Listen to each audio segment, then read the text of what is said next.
Take it for me, ちょっと while the service. ごめんなさい。Keep it for front. 安全します。よろしくお願いします。Yeah. Oh, thank you.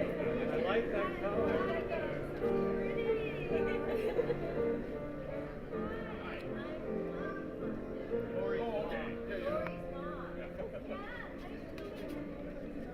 Yes, yeah.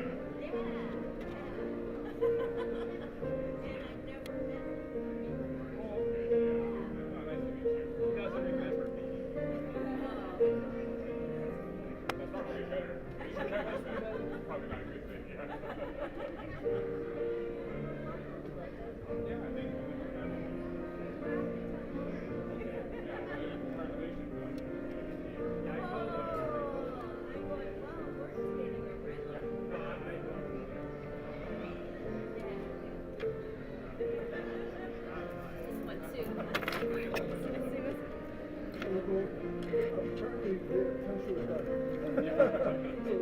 Not that you could hear it.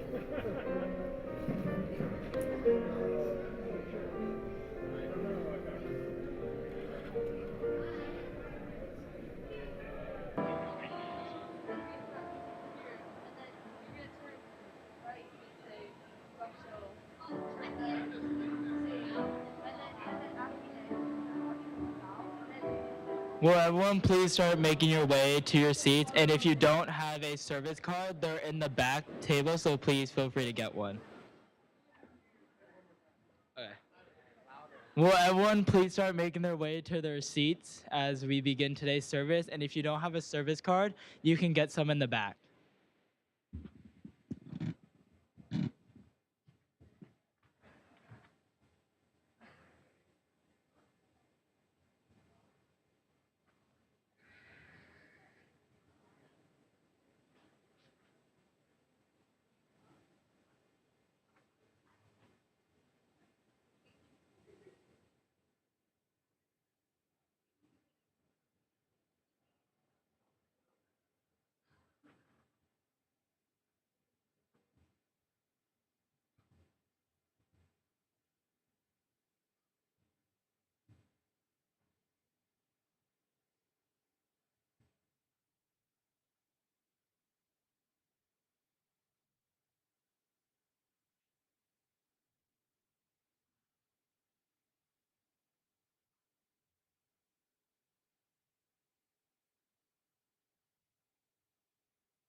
Good morning. My name is Jaden Kanazawa, and I will be your chairperson for today's Bodhi Day Service. Are there any visitors or new students and families here this morning? If so, welcome to our temple. We will begin this morning's service with offerings by the Dharma school classes.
offering by the junior choir led by Mas Nishimura.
We will now have Sutra chanting Junirai, which can be found in the service cards.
will now have Daihyo Shoko by the following organizations.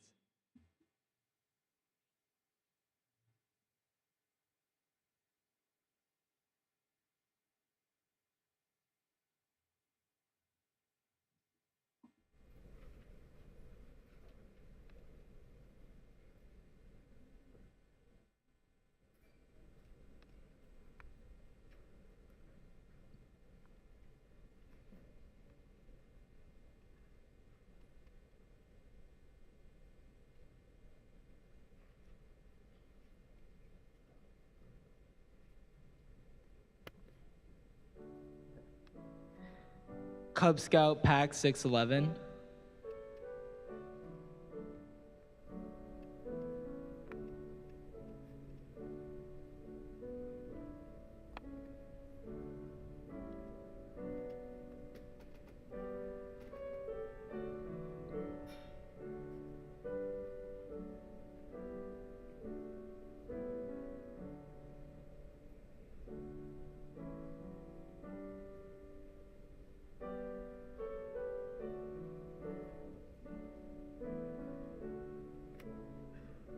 Boy Scout Troop 611.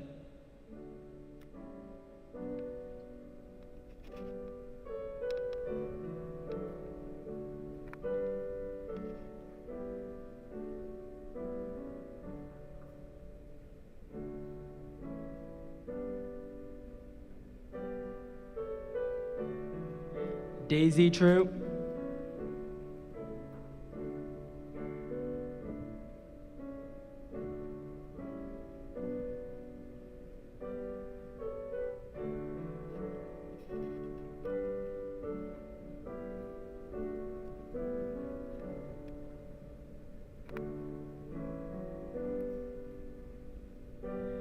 Brownie Troop.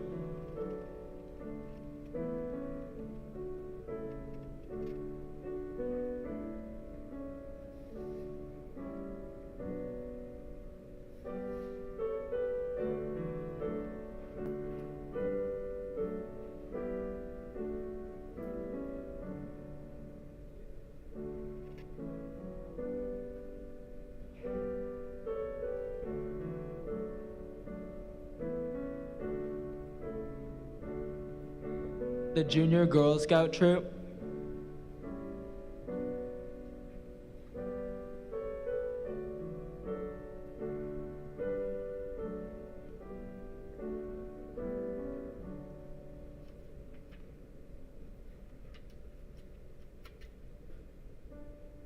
The Cadet Troop.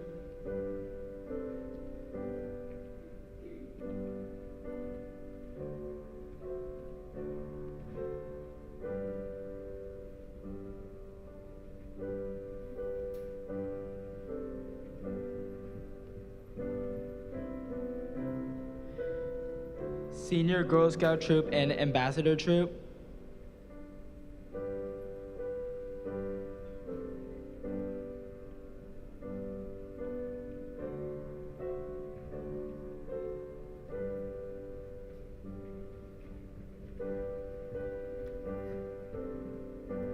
Lotus Preschool.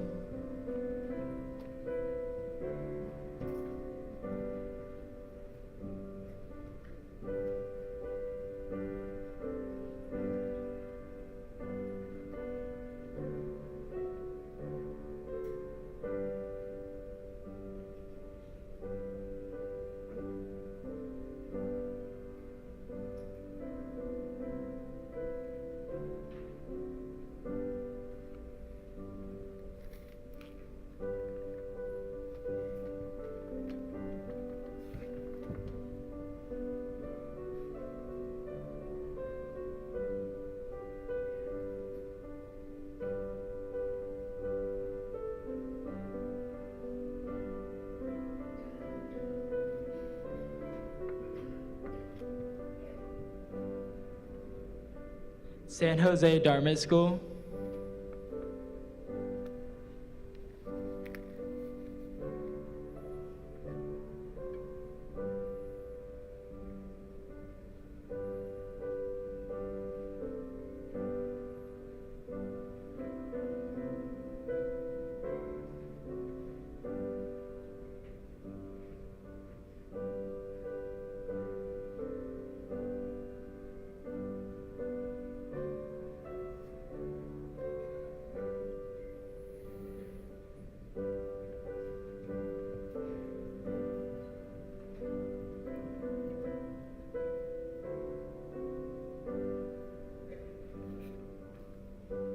San Jose Junior YBA.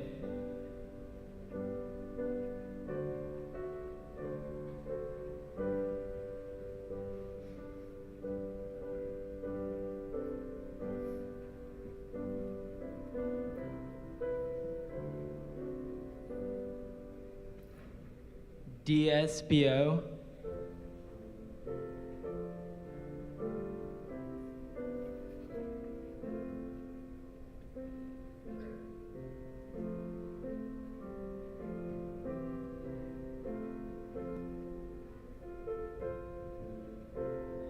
Buddhist Women's Association.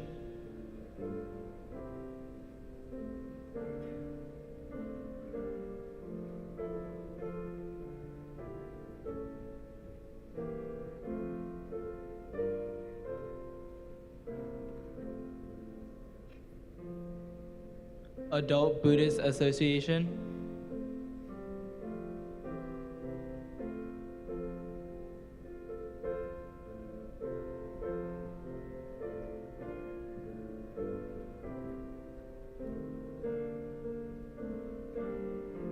And San Jose Betsuin.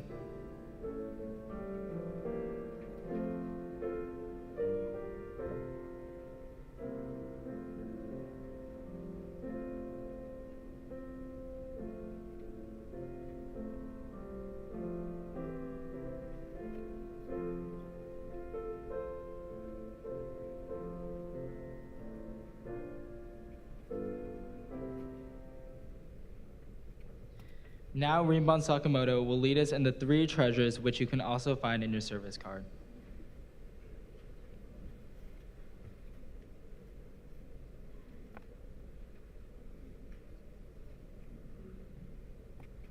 Please rise.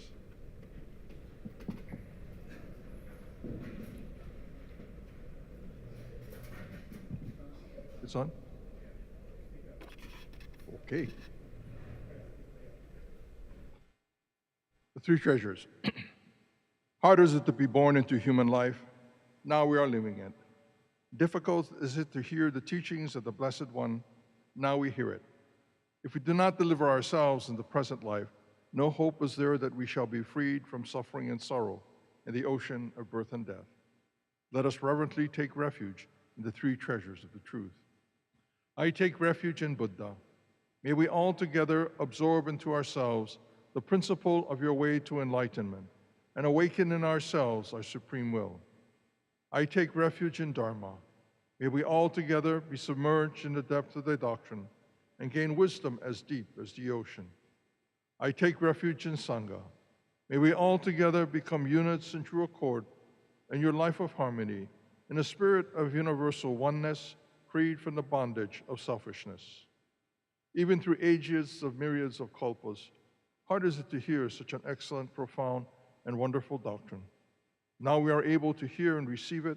Let us thoroughly understand the true meaning of Tathagata's teaching. Namo Amida Butsu. Namo Amida Butsu. Namo Amida Butsu. Please be seated.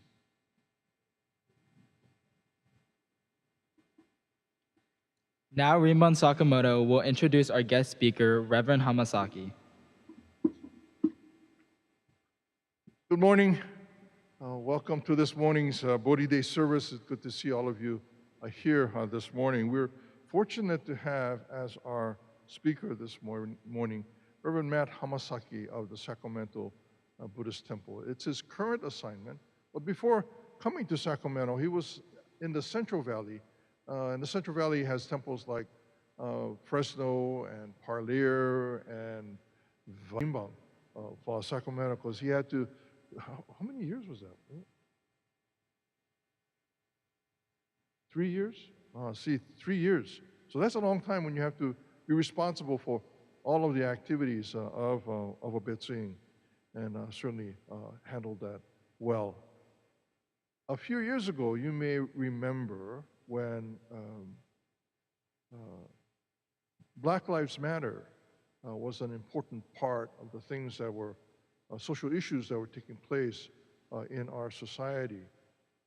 After the death of the killing of George Floyd, many people became involved in recognizing the need to recognize the importance of Black history and the lives that they've had to live on these many centuries. And Reverend Matt was a part of those who were outspoken, who helped to help others to understand about Black Lives Matter. And certainly he helped me in my understanding of Black Lives Matter. He has been involved in many ways. He was born in Berkeley, which is a kind of an activist town, and received his bachelor's degree from the University of Davis, and then his master's degree at the Institute of Buddhist Studies. We're very fortunate again to have with us this morning Reverend Matt Hamasaki.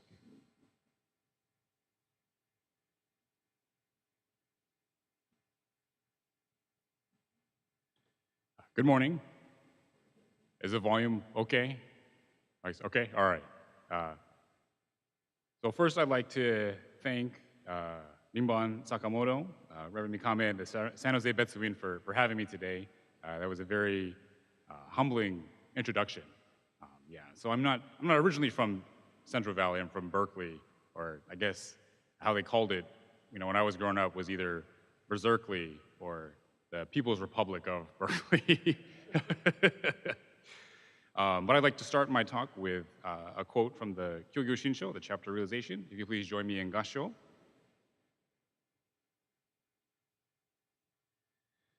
When foolish beings possessed of blind passions, the multitudes caught in birth and death and defiled by evil karma, realize the mind and practice that Amida directs to them for their going forth, they immediately join the truly settled of the Mahayana. Because they dwell among the truly settled, they necessarily attain nirvana. Namo Amida Butsu. Namo Amida Butsu. Namo Amida Butsu. Naman Butsu. Naman. Okay, thank you again, everyone, for having me here today. I don't know if anyone's heard me speak before at Sacramento. So we have all of our services live streamed and they're on YouTube. So typically when I speak, it'll be about 10 minutes, maybe, if I get kind of long-winded. And Bimon asked me to speak 20 to 30 minutes. So this is maybe 2 to 3 times the amount of time that I normally talk for. So, and generally, I don't speak this long. I don't know, I get bored. I get bored of myself. So I don't talk this long. But if you like what you hear, you can listen to me on our YouTube page. You can see other stuff, and it'll be a lot shorter. But I don't know. I'm getting kind of ahead of myself. I'm already assuming that you're going to like me. So today we are observing Bodhi Day. Does everyone know what that means? Maybe no? No? Everybody's still sleeping still? Okay. It's to commemorate the Buddha's awakening. And everybody remembers the Buddha's life, right? Yeah? Okay. I know the choir does. They sang a song that kind of summarized it. That was pretty cool. Everyone else remembers the Buddha's life? Maybe? Some people? Okay, I'll go over real quick. So Siddhartha Gautama from India, right, 2,500 years ago, 3,000 years ago, grew up protected from suffering, saw the 4 gates, left the palace, trained under a bunch of spiritual masters, got too unhealthy from not eating, got nursed back to health, then sat under a tree with teardrop leaves and meditated until he found what he was looking for. So then he began teaching, and then fast forward the 2,500 to 3,000 years, and here we are.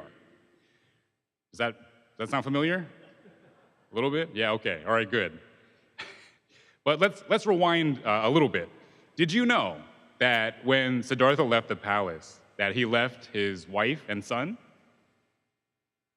Okay, some people knew, all right. Some people were paying attention in Dharma school. So to add to that, some sources say that it was shortly after his son was born, and other sources say it was actually the day that his son was born. So to add to that, that's pretty terrible, right? To add to that, Siddhartha named his son Nahula, which means fetter, does anyone know what that word means? After writing this, I realized that word exists in English, fetter. It doesn't sound so much like a word that you'd use in everyday conversation. It sounds like part of a description of a bird by a mobster in the 90s. No. That bird had 3 feathers. No. I didn't really work that hard on that impression. Anyways, I looked it up, and according to the Cambridge Dictionary, fetter as a verb means to keep someone within limits or stop them from making progress. And fetter as a noun means a pair of chains around the legs of prisoners to prevent them from escaping. So he literally named his kid Ball and Chain. Yeah. It's like naming your kid like Thorn in My Side and then just leaving. But it was true. It was true that he was this ball and chain, that Siddhartha couldn't have done what he did if he had the responsibilities of taking care of a family. He had to wholeheartedly give himself to seeking the ultimate truth, otherwise he wouldn't have found it. Now, real quick, don't feel like Siddhartha left his son and his wife out in the cold, kind of like hanging out to dry. If you remember, his dad, King Suddhodana, spared no expense so his son wouldn't see suffering. So you can imagine how much he spoiled his grandson. So they were okay. And they actually ended up meeting again, but I'll speak more on that later. So in order to attain enlightenment, Siddhartha had to leave everything that he had any kind of attachment to. So bringing that to us here now at the Betsuin, we're all Buddhists, right? Right? Maybe? Am I at the wrong? Did I show up at the wrong temple? We're all Buddhists, right? Okay. And so our ultimate goal as Buddhists is to reach the same level of spiritual awakening as the Buddha did, right? That's where the term Buddhist comes from, because we follow the Buddha. But as Jodo Shinshu Buddhists, we believe that it's unattainable in this present life. So none of us could actually become a Buddha. This is because we cannot let go of our attachments. So for myself, right, I couldn't leave my family. I couldn't leave my family like he did. I love them way too much. And there's other things that I love less than my family that I also couldn't leave. So I love food. I love the house I live in. I love my phone. I mean, I don't love my clothes as much because they don't fit so well no more. But there's all these things that the Buddha had to give up in order to go on his spiritual path. And I couldn't give up like donuts. Like he had to eat, he had to beg for whatever he was given to. And there's actually rules for the monks that they couldn't ask for what they liked for, but I'd probably end up just kind of begging outside of like a donut shop. And anyways, so what does the goal of enlightenment mean to those of us who cannot follow in the footsteps of the Buddha? Does this mean that we can't gain any kind of benefit from the Buddha's teaching? And luckily, the answer is no. We can gain a lot from the Dharma. So going back to enlightenment, which is the goal, it is a solution to a problem. It is an antidote to a poison. And so what is it, this thing that we're getting rid of? What is the symptoms that we're trying to get rid of? And that comes from the first noble truth, which is that the nature of life is that it brings unhappiness. We want to be happy, we want good things to happen to us, and while they might sometimes, a lot of the time, those things don't happen. Life doesn't go the way we want to, it doesn't go the way we expect it to, and this can be a huge source of anxiety, of fear and concern. We are constantly worried about things going off the rails. So for example, for myself, I am self-diagnosed autistic. So part of how it affects my life is I don't quite understand the proper etiquette for conversations. Like, I'm not sure what you're supposed to and like not supposed to say, and my tone can also be easily misinterpreted. So I probably sound like I speak okay, and if you talk to me afterwards, I'll probably be all right, like in small conversation, but this is after years of practice and watching a lot. I would watch like late night television to watch the interviews between the host and like the guest, and that's how I learned how to like talk to people. That, and like movies too, and so a lot of my conversational skills come from watching a lot of TV. But my fear is that I will say something off-putting or come off as a jerk, and I have this fear because I've actually lost friends from it in the past. So after a good friend of mine lost a loved one and then told me about it, we had an interaction which came off very poorly on my part. So this is how it went in my head. So in my head, this is not how it actually happened. This is how it went in my head. It's okay. So I just got this information, And now someone very dear to me, who I care about, has a problem. They're very sad because someone died. So the solution is to minimize the pain of the loss. The remedy would be to tell her that death is a normal part of life and that they're not alone. So that's kind of the thought process that this happens, like very quickly in my head, but that's kind of like the steps that it took to get there. But, on the surface, this is how the interaction went. So she says, my grandfather died. And I say, well, everybody dies, right? It's funny now. But I was trying to be very compassionate, but it didn't come across at all. At the time, I was also completely clueless of how this sounded. She responded kind of, understandably. She told me that I wasn't being very empathetic, but I thought that I was being incredibly empathetic. I was doing my best to put myself in her shoes. I was trying to help her problem that was causing her so much unhappiness. And because of that, I was shocked and almost insulted that she would go so far as to say I wasn't being a good friend. And so I felt so hurt and misunderstood that I didn't try to patch up that relationship. I know now that grief isn't a problem that friends need to solve. And if I could do it all over again, I would tell her that I'm sorry for the loss, that the pain of losing someone that you love so much can be devastating, and to ask her what, if anything, that I could do for her. But I only reached this ability after many years of trying to understand typical human interaction. So still, this memory haunts me, and it's a deep source of anxiety. So, if we're all anxious about things in our life, what is the solution to this anxiety? In Jodo Shinshu, it's trust. So it's trust in Amida Buddha. So where we have the three names here for Amida Buddha, Namo Amida Butsu, Namo Fukashigiko, and Kimyo Jinji Pomugeko Nirai. They're all representations of Amida Buddha, which is itself the representation of infinite wisdom and compassion. So there's a lot of different names in Japanese, as you can see here, but there's also other names in Japanese that people will call Amida Buddha over the history of Jodo Shinshu. And one of them is Oyasama, or parent. So let me explain that a little bit. It's not because we're born from Amida Buddha, but it's because we can rely on Amida like a parent relies on, or excuse me, like a child relies on their parent. So it's also because Amida loves us as a parent loves their child. So when we say Nembutsu, it's often translated as I take refuge in Amida Buddha. So this Namu part, or take refuge, could also be understood as I leave it to you. But it's also Amida Buddha saying to us, rely on me, leave it to me. So in the Japanese, it would be makaseyo. When we say the Nembutsu, we are also hearing the calling of Amida Buddha. But to truly hear it, we must have a certain mindset, the mindset of a child in this parent-child dynamic. And not just any child, but the child with the awareness that they're lost. And because of that, they put their whole heart into trusting that their parent will be there for them. So you might be wondering, don't all children who are lost understand that they're lost? And that's not true. So again, for me, when I was a young boy, probably in elementary school, maybe even before elementary school, my mom took me with her to go shopping at a department store. People still go to department stores to shop for clothes, right?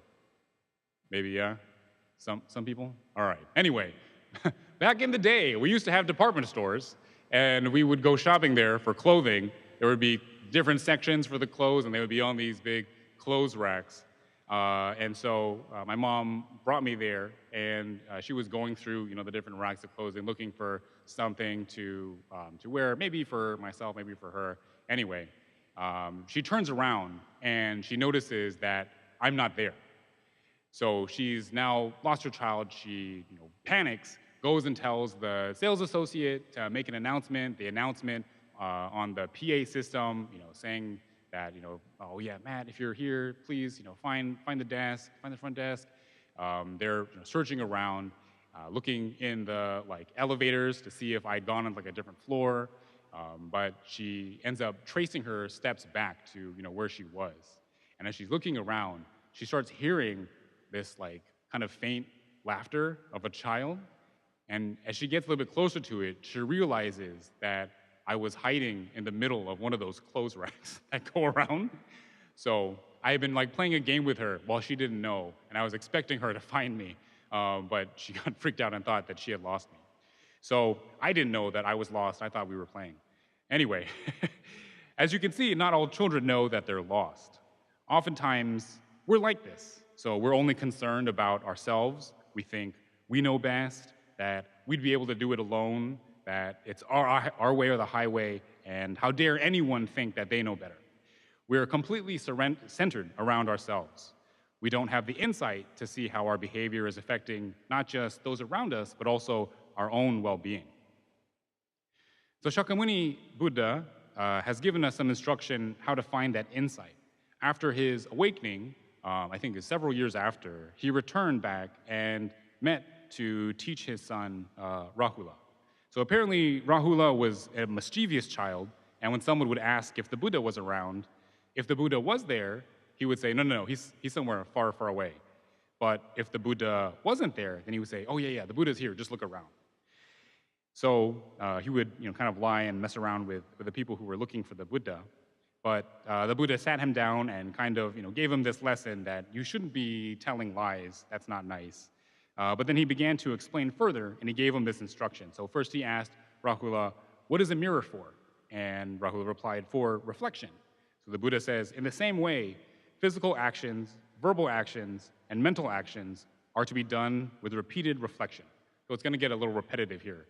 And within Buddhism, like when we chant the sutras, it's all a little bit repetitive. So there's a reason for that. And it's because for a long time, Buddhism was an oral tradition, so it was passed down. The monks would memorize it, and they would say it to someone else, and they would all say it together. So because of that, there's this sort of like rhythmic and repetitive nature of the things that we know, and that's how they could remember it. Anyway, so whenever you want to do a physical action, reflect on it. Will it hurt myself, others, or both? If it will, don't do it. If it won't cause a painful result and a pleasant one instead, then it's fit for you to do. While you are doing a physical action, reflect on it. Is it hurting myself, others, or both? If it is, give it up. If it isn't hurting anyone, you may continue it. After you've done a physical action, reflect on it. Have I hurt myself, others, or both? If it has, apologize for it and exercise restraint in the future. If upon reflection, it has not led to a painful result and rather a pleasant one, then it is fit for you to do. Whenever you want to do a verbal action, reflect on it. Will it hurt myself, others, or both? If it will, don't do it. If it won't cause a painful result and a pleasant one instead, then it's fit for you to do. While you are doing a verbal action, reflect on it. Is it hurting myself, others, or both? If it is, give it up. If it isn't hurting anyone, you may continue it. After you've done a verbal action, reflect on it. Have I hurt myself, others, or both? If it has, apologize for it and exercise restraint in the future. If upon reflection, it has not led to a painful result and rather a pleasant one, then it is fit for you to do. Okay, last one. Whenever you want to do a mental action, reflect on it. Will it hurt myself, others, or both? If it will, don't do it. If it won't cause a painful result and a pleasant one instead, then it's fit for you to do. While you're doing a mental action, reflect on it. Is it hurting myself, others, or both? If it is, give it up. If it isn't hurting anyone, you may continue it. And finally, after you've done a mental action, reflect on it. Have I hurt myself, others, or both? If it has, apologize for it and exercise restraint in the future. If upon reflection it has not led to a painful result and rather a pleasant one, then it is fit for you to do. And finally, he says, thus, Rahula, you should train yourself. I will purify my physical actions through repeated reflection. I will purify my verbal actions through repeated reflection. I will purify my mental actions through repeated reflection. That's how you should train yourself. So that was kind of long and kind of repetitive, right? That's actually a really condensed version of what the sutra actually says, so it's much longer. But anyway, so the Buddha thought that this was important enough to teach his son, so it must be good. And even though we cannot purify our actions to the point of an awakened one, I believe it is important for all of us as Jodo Shinshu Buddhists to practice this kind of reflection. And hopefully, if we do, we begin to see that we are limited beings, and no matter what we do, we will inevitably end up hurting ourselves and the people around us.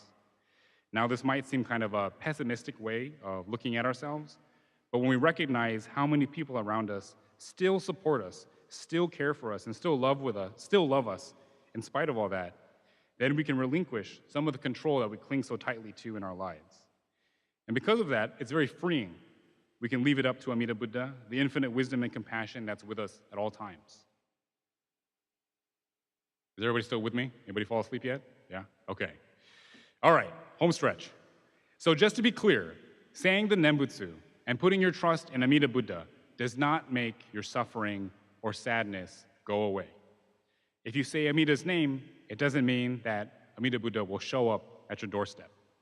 But the more that you practice the Nembutsu, the more you put your heart into trusting Amida, the more you realize that Amida was with you the whole time. Like a parent that loves their child, no matter what, they will continue loving them, whether they're near or they're far, whether they call or don't call, whether they listen or ignore their parents. No matter what, the parent doesn't stop loving the child.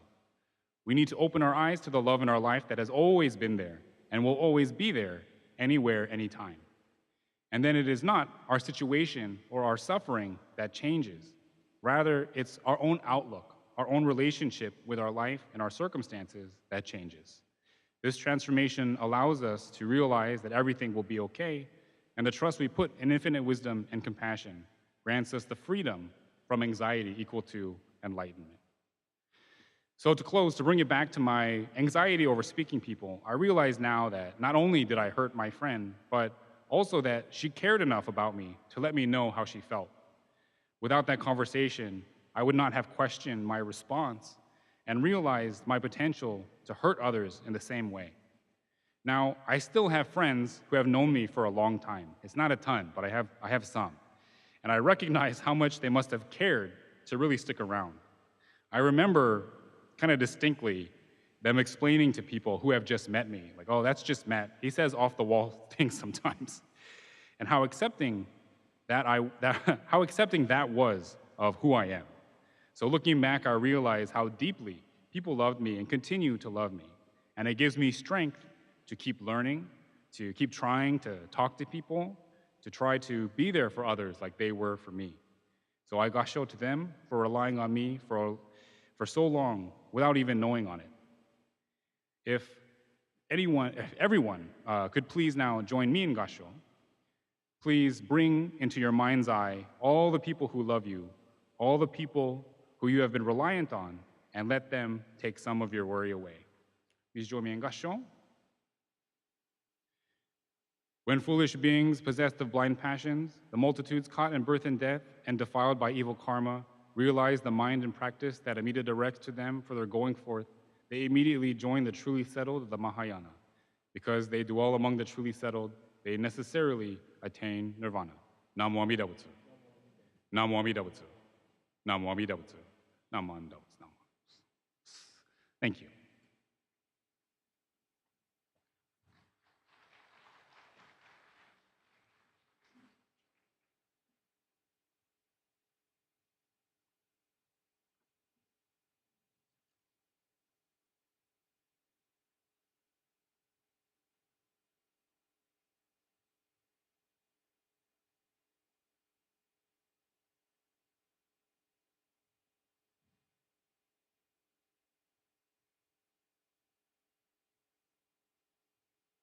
Oh. Thank you to Reverend Hamasaki. Now, Betsuan President Larry Handa will express words of appreciation.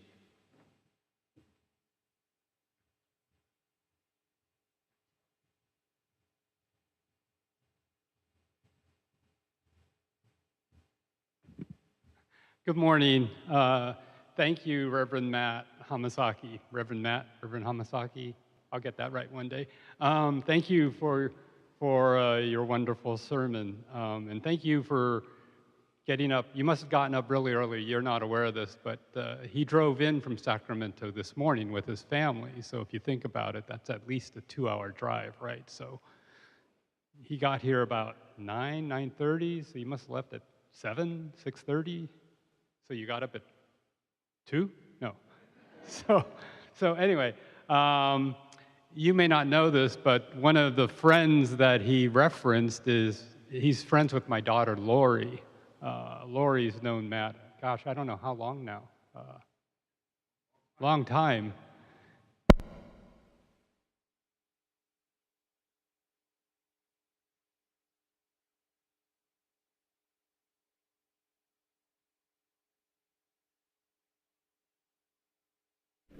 as an ex-teacher. So yeah, so Lori's now. And you weren't the only one who hid in a clothing rack. Our daughter Lori did the same thing at a department store. So it's not just because you're autistic or something. I don't know if there are any other parents whose child did that, right? Amy's nodding her head. Yeah, and then the panic attack that comes over a parent is very real. So, you know, the kids are just having fun, and we're going all crazy as a parent. But thank you. There are many things I think in your talk that a lot of us can relate to. So thank you very much. Jamie's going to give thanks to other people, but since I'm supposed to do words of appreciation, and I know his list didn't include a couple things, so I'll throw those out there. Thank you. I think there's some projects out there from the Dharma School teachers and students, so please look at those. Thank you for Junior YBA, as always, doing their bake sale back there. Please support them. And certainly thank you to the Dharma School Parents Organization for the food that will follow this service. Okay? I'll be up for announcements later, so you haven't heard the last.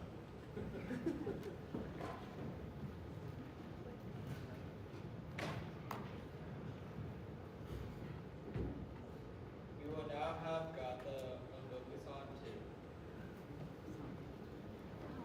Please rise.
Thank you. Please be seated.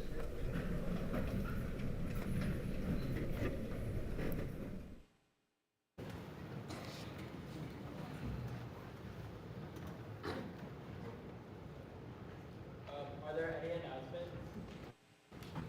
I do have two announcements myself. San Jose Junior YBA is selling their baked goodies for the Bodhi Day Bake Sale in the back. There are still plenty of goodies, so please come help yourself and support San Jose Junior YBA and buy goodies. My second announcement is San Jose Junior YBA is hosting their annual spaghetti dinner Saturday, February 1st, and it will be here held at the San Jose Buddhist Church gym. We will be doing takeout and dine in, and they are selling tickets at the back table, selling Bodhi Day Bake Sale. But it is also on a QR code, and the flyer was sent out in the Dharma newsletter. So please look there for more information. Thank you.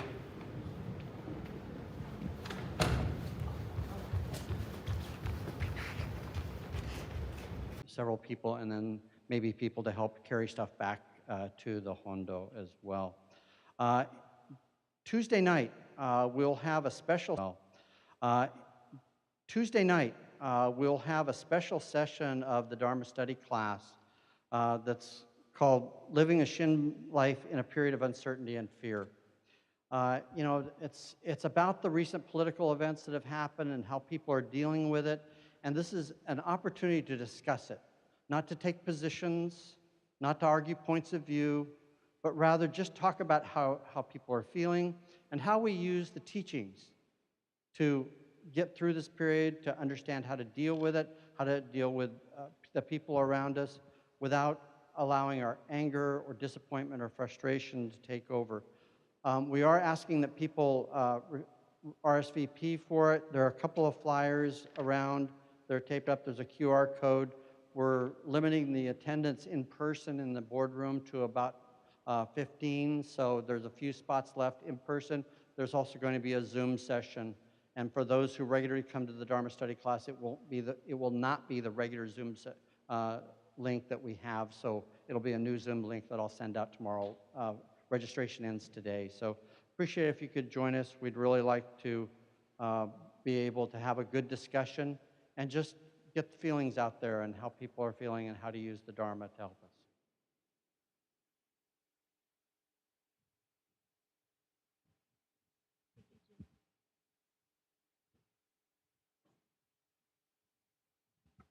Hi, my name's Lex.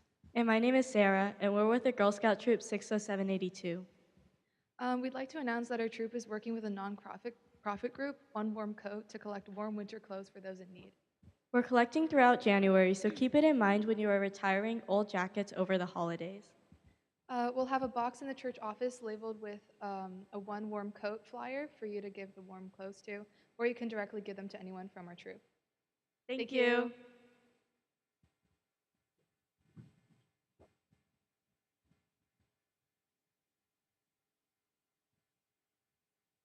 Good morning. I'm May Kawamoto, Dharma School Superintendent. First off, I wanted to thank the junior choir for their lovely performance earlier. It was very well done. I was in the way in the back. You didn't have a mic, and I can hear you perfectly. It was very nicely done. Thank you, Reverend Hamasaki, for the wonderful message this morning. I wanted to let you know that what Larry mentioned earlier, the classes have a display in the back, so have a look. If you are one of the artists on the projects back there, please take it home with you today. If it's an individual project, take it with you today. And then the last thing I wanted to mention is next week, December 15th, is Dharma School Mochitsuki. So you are all welcome to come. We'll have a regular Dharma School service at 9:30, and then Mochitsuki will happen here in the annex right after that. Thank you.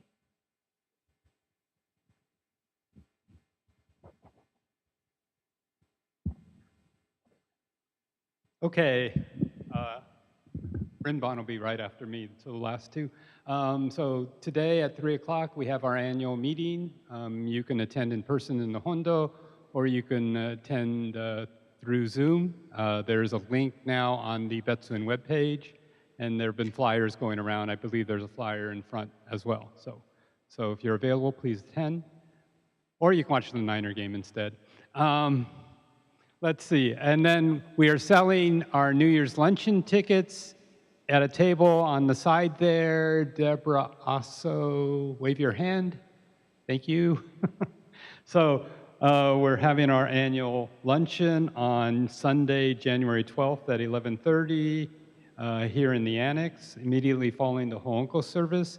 So there are 2 obento lunches you can buy. You have a choice of the regular obento lunch or a vegetarian one for $25. Or if you'd rather have a pizza, a personal pizza, those are $5. And sorry, there are no takeouts. Deadline to submit your order is January 12th. Okay? And then Rinbon will tell you about a couple upcoming services.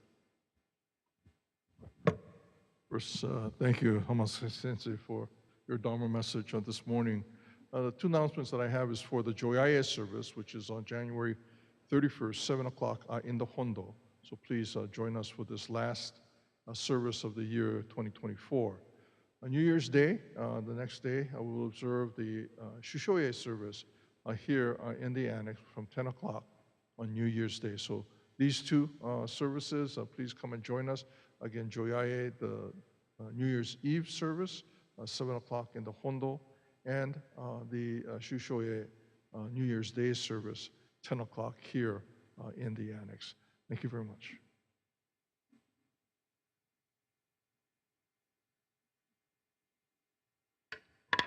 Okay, sorry, I'll be making my announcements again for anyone who didn't hear, but San Jose Junior YBA is having their Bodhi Day bake sale in the back. There are plenty of goodies left, so please come buy some and support San Jose Junior YBA. Also, San Jose Junior YBA is hosting their annual spaghetti dinner Saturday, February 1st. dine out and takeout is available. You can sign up for tickets in the back, or there are QR codes on flyers. A flyer was sent out in the Dharma newsletter, so look there for more information. Don't forget that sales end January 24th, and at the spaghetti dinner, there will be raffles and other prizes that you could also win. So please come out and support. And thank you to Rinban Sakamoto, Reverend Mikame, Reverend Jones, Reverend Hamasaki, Mr. Akizuki, Mrs. Tanabe, organist Mr. Nishimura, and AV coordinators Mr. Kitagawa, Mr. Endo, and Mr. Onishi. Thank you for coming out to today's morning's Bodhi Day service, and please come out to Daihyo Shoko, and also please join us in the annex for refreshments after. Have a safe drive home.